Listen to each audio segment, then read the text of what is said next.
શિક્ષિકા બહેનોની વિદાયનું દુઃખ ન સહેવાતા આદેપુર પ્રાથમિક શાળાના બાળકો ચોધાર આંસુએ રડ્યા.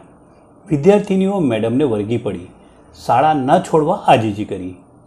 ઘોઘંબા તાલુકાના આદેપુર પ્રાથમિક શાળામાં શિક્ષિકા તરીકે ફરજ બજાવતા નિકિતાબેન પટેલ તથા ચંદ્રકલાબહેન પટેલ છેલ્લા 9 વર્ષથી ઊંડાણ વિસ્તારમાં આવેલી શાળાના બાળકોને શિક્ષણ સાથે સંસ્કાર આપી ગુરુના રૂપમાં મા બાપ જેવો પ્રેમ આપતા હતા.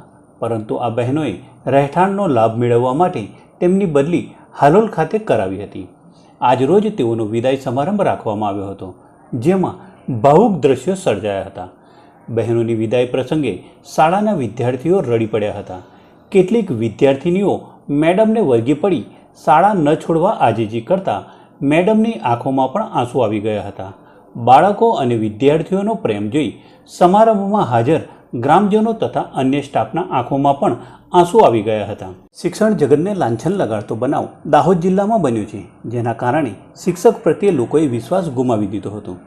પરંતુ ઘોઘંબા તાલુકાની શિક્ષિકા બહેનોની વિદાય પ્રસંગે સર્જાયેલા દ્રશ્યોએ આ કલંકને ભૂંસી નાખ્યું હતું. ઘોઘંબા તાલુકાના શિક્ષકો તથા શિક્ષિકાઓ અંતરિયાળ અને ઊંડાણ વિસ્તારમાં પગપાળા ચાલીને પણ શાળાએ પહોંચી બાળકોમાં શિક્ષણ અને સંસ્કારનું સિંચન કરે છે. બાળકો પણ હોંશે હોંશે શાળાએ આવી પોતાના મા બાપને ભૂલી જઈ શિક્ષણ ગુરુને પોતાના મા બાપ સમજી ભણવામાં રસ લે છે. શિક્ષણ તેમજ અન્ય બાબતોમાં ઘોઘંબા તાલુકાના શિક્ષક તથા શિક્ષિકાઓની ક્યારેય કોઈ ફરિયાદ હોતી નથી.